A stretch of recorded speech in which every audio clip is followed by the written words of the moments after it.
It's just criminal. The amount of money that's owed to tradies in the construction industry is the worst in any industry in the whole entire of Australia. On average, we asked some tradies how long it took them to get paid, and sometimes they took up to 83 days. Guys, that's criminal.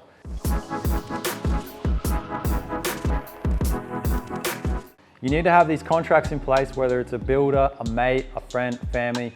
Have contracts in place where you need a deposit up front, so you're never reaching into your profit to pay for that job. The next stage is you need to have clear terms set out that you need payment on the day that installation is complete. If it's a longer project, then you need installments. You need to have all this stuff set up from the day dot. If you don't have this stuff set up, then you're going to be another statistic where you're going to be living a stressful life. Your wife's going to hate being around you. Your girlfriend doesn't want to be around you anymore. You're not going to want to hang out with your mates. You're not going to want to do anything else. You're just going to be a stressful mess. And all you're going to be is angry and carrying this angst around with you all the time, thinking that this is how it is, this is how it's going to be forever. It doesn't have to be like that. I used to ask for a 10% deposit with my business, and 10% of 4.5 grand was only 450 bucks.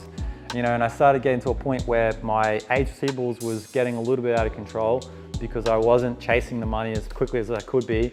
And I started to notice that, hang on a minute, you know, my bank account should be looking a lot better than this. I'm doing X amount of installs. I should be growing, not shriveling up.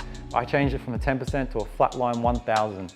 And at the start, everyone was like, oh, what? Changing from 10% to asking for 1,000, that's a lot of money, blah, blah, blah, blah.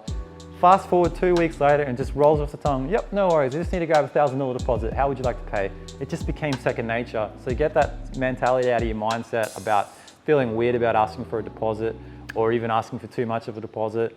I think the ACCC, the cutoff point is about 30 to 40%. As long as it doesn't go over that, you can't get in trouble. But always ask for a heavy deposit at the front to cash flow you. You don't want to be dipping into your funds to be able to front someone else's job.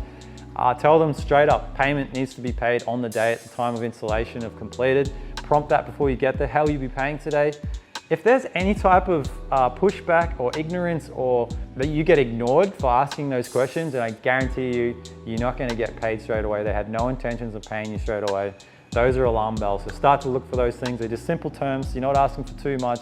Don't be another statistic. Don't carry on someone else's debt. That's shrinking you. It's like a ceiling that's being placed on you. You can never grow when you're operating like that. I'm Aaron Ware. Hit me up with some more free hints and tips on how to grow your business.